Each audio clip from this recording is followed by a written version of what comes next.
Okay, so you're looking for the best way to get a really good IELTS reading score right. You want to do it the smart way. You don't want to just practice and practice and practice without any kind of direction. Yeah, this is about working smarter, not harder. Yeah, this deep dive is your shortcut to getting that band 8 or 9 that you're looking for. That's exactly it. And we've really looked into the things that people struggle with the most, like the time pressure, and then just actually understanding these complex academic texts. And then, of course, you have to be so accurate with your answers. And all of this is specifically for IELTS reading. Yeah, we're not giving you general reading advice. This is tailored to this specific exam. So our goal basically for the time we have together is to give you some seriously effective techniques that you can actually use so you can feel confident no matter what kind of question they throw at you and, not feel completely overwhelmed by these long reading passages. Right, because no one wants to walk into that exam room feeling like they're going to drown in a sea of words. Exactly. So let's just jump right in and unpack how to dominate the IELTS reading section. This is good to me. I think it really comes down to a few key skills. Yeah. And the first one we absolutely have to talk about is time management. It's huge. It's everything. Yeah. So the general guideline is something like 20 minutes per passage, right? That's the standard advice you'll hear. Yeah, about 20 minutes. But what's interesting is how you actually use that time, particularly right at the beginning. Yeah. Instead of diving straight into the questions, the second the clock starts ticking, we actually recommend taking 2 to maybe 3 minutes to just skim the whole passage. Okay, so just get a quick overview? Yeah, think of it like reading the headline of a news story before you actually read the article itself. Oh, that's a good analogy. It gives you that crucial context that'll make answering the questions way more efficient later on. That makes a lot of sense. Get the big picture first, and then strategically, I guess it's also smarter to go after the easier points first, right? The low-hanging fruit, as they say. Yeah, you want to go for those direct answer questions first, like true, false, not given. Yeah. Before you get into the ones that are more about interpretation and, reading between the lines. Exactly. It's about maximizing your time. Which we know is super important for you guys listening. And if we think about it in terms of good test-taking strategies, yeah, getting those easier points early on build your confidence. Yeah. It's like a little boost. Yeah, for sure. And that momentum can then carry you through those more challenging questions later on without, that added pressure of feeling behind. Feeling like, oh no, I'm running out of time. Exactly. Okay, so let's move on and talk about how to be a word detective. I love that. Keyword identification. Yeah. So when you're reading a question, you need to underline the important words, the nouns, the numbers, the dates, the verbs. Those are the things that you're then going to look for in the text. Right. It's like you're gathering clues. Yeah. But here's the thing. You don't want to expect the IELTS to just hand you those exact words on a silver platter. Oh. They love to use synonyms and paraphrasing. So basically, they're saying the same thing, but in different ways. So they're testing your vocabulary, essentially. Exactly. So your real skill here is being able to spot words and phrases that mean basically the same thing as those keywords you underlined. So it's not just like a simple word matching game. No, it's more about understanding the concepts. Okay, that makes sense. So let's get into some specific question types now. Okay, let's do it. So let's start with matching headings. Always a fun one. This can be really overwhelming because you've got this whole list of headings and then you've got all these paragraphs and it's like, where do I even begin? Right, it's a lot to take in visually. Yeah. And I think a lot of people make the mistake of trying to read every single word of every paragraph right away. But a more efficient approach is to actually focus your attention on the first and last sentences of each paragraph. Okay, so just those 2 sentences. Yeah, because a lot of the time those sentences are the topic sentences, the main idea of the paragraph. So you get the gist of it. Yeah, and it can save you so much time. So much time. Yeah, that's a really good tip. I hope so. What about multiple choice questions? Because those can be tricky too, especially when the answer choices are so similar. Yeah, they're designed to be a little bit confusing. Yeah. But a really important strategy here is to use the process of elimination. So actively try to get rid of the wrong answers. Look at each option and actually try to find reasons why it might be incorrect based on what you've read in the passage. So you're kind of working backwards. In a way, yeah. And by reeling out those definitely wrong answers, you're increasing your chances of picking the right one. Because then you only have a couple left. Exactly. Okay, and then we have true, false, not given, which can be surprisingly difficult. It's definitely more nuanced than a lot of people realize. Yeah. The main thing to remember here is that your answers have to be based only on what's actually stated in the passage. Not your outside knowledge. Not just the passage. So if a statement matches what the passage says, it's true. If it contradicts what the passage says, it's false. But here's where it gets tricky. If the passage doesn't say anything about that specific part of the statement, even if it seems like it could be true, based on common sense or whatever, the answer has to be not given. So you have to be really strict about sticking to the text. That's the key.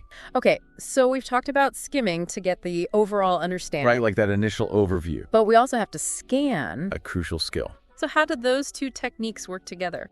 Well, think of skimming like a reconnaissance flight over the passage. Okay. It gives you a general map of the terrain, the main ideas and how they're all connected. Scanning is more like zooming in on specific locations on that map. So it's more targeted. Exactly. Once you've identified your keywords from the question, you then use scanning to find those words or their synonyms in the passage. So your eyes are kind of like darting around. Yeah, you're not reading every word. You're just looking for those specific targets. Okay, I get it. So skimming is for context, and scanning is for finding the answers. You got it. Now, what happens if you come across a word that you've never seen before? Happens to all of us. It's so easy to feel like you're just totally stuck. It can be really intimidating. Yeah. But here's the thing. You don't actually need to know the meaning of every single word to answer the questions correctly. Oh, really? Yeah, a lot of times you can figure out the meaning from the context. So you have to become like a context detective. Exactly. Use the words and sentences around the unfamiliar word to try to guess what it means. So look for clues? Yeah, and often you'll find that you can still understand the overall message even if you don't know that one specific word. So don't panic if you see a word you don't know. Don't let it throw you off. Okay. That's good advice, and I think it's also important to remember that it's not just about speed, right? No speed reading without accuracy won't get you a high score. You could read the whole passage in 5 minutes. Yeah. If you're not answering the questions correctly, it's not going to help you. Yeah, so accuracy is really important. It's paramount. And that means taking the time to double-check your spelling. Always. And paying attention to those word limits. Yes, especially those word limits. Those can be really tricky. Yeah, because you can have the right answer, but if you use too many words, it's wrong. It's wrong automatically. Exactly. So always double check those instructions. Okay, so we've talked about some really important strategies for time management and finding information in the text. But let's talk about how understanding the kind of language that's used in academic texts can help you even more. Yeah, because the IELTS passages are usually pretty academic in style. Right, so we've picked out some common phrasal verbs and collocations that appear all the time in this type of writing. And these are really helpful to know because they often have a more specific meaning than the individual words themselves. So they're like chunks of meaning. Exactly. Okay, let's start with phrasal verbs. So one that you'll see a lot is look into. Yeah, and that doesn't just mean to literally look at something. No, it means to investigate something more deeply. Like to do research. Yeah, like the scientists looked into the effects of climate change. That's a perfect example. Another common one is point out. Which means to highlight something. Yeah, to draw attention to a specific detail. Exactly like the author points out that urbanization increases pollution. And then there's bring about, which means to cause something, to make something happen. Like the Industrial Revolution brought about significant economic expansion. Right, so if you can recognize these phrasal verbs as single units of meaning, it'll really speed up your comprehension. Okay, so now let's move on to collocations. These are words that often go together in English. Yeah, they just sound natural together. So one that's super common is significant impact. You'll see that one everywhere in academic writing. Yeah, like deforestation has a significant impact on biodiversity. Another one is widespread belief, which means that a lot of people believe something. Yeah, it's a common belief. Like, there's a widespread belief that technology improves efficiency. And then there's critical factor. Which emphasizes that something is really important. Essential. Yeah, like diet is a critical factor in maintaining good health.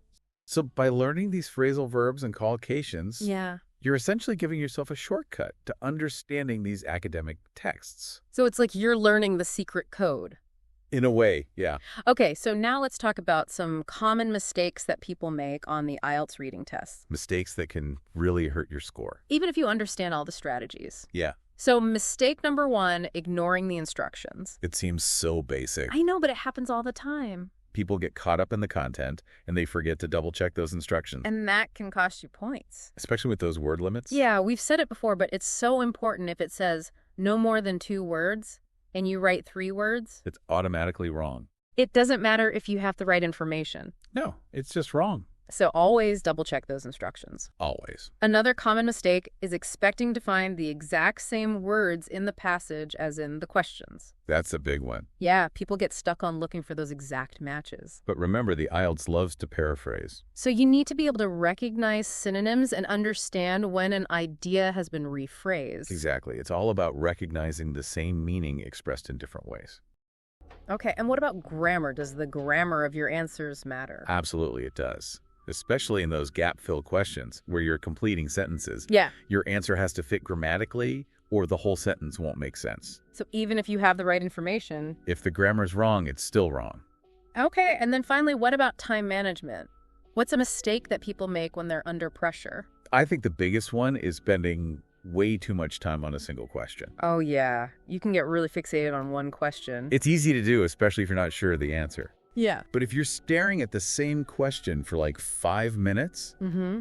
you're losing valuable time that you could be using to answer other questions that you might actually know the answer to. So what should you do if you're stuck?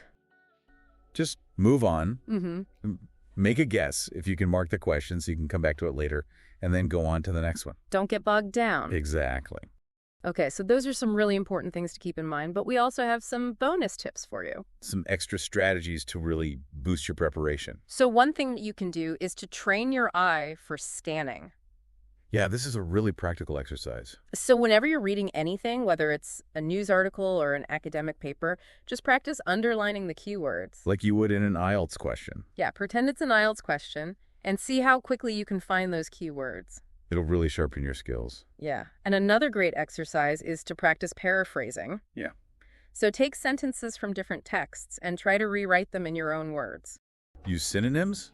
Use different grammatical structures. This will help you so much when you're trying to recognize paraphrased information in the IELTS reading passages. It's a really valuable skill. And then to make sure that you're exposed to different types of writing, Yeah. you should try to read from a variety of sources. Different academic disciplines, different writing style. Yeah, so you're not just reading the same kind of text all the time. Exactly, because you never know what kind of passage you're going to get on the IELTS.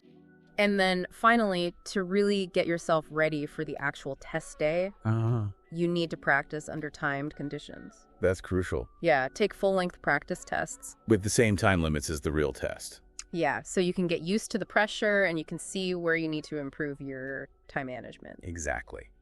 Okay, now let's try a little challenge question. Sounds fun. So this is a true, false, not given question, and it relates to what we've been talking about. Okay, I'm ready. The question is, the researcher discovered a method to reduce carbon emissions. And here's the sentence from the passage. A new technique was introduced to lower pollution caused by industries. Okay. So remember what we talked about with keywords and synonyms and paraphrasing. Yeah. What do you think the answer is and why? Okay, so let me think about this. So the statement says that a researcher discovered a method to reduce carbon emissions.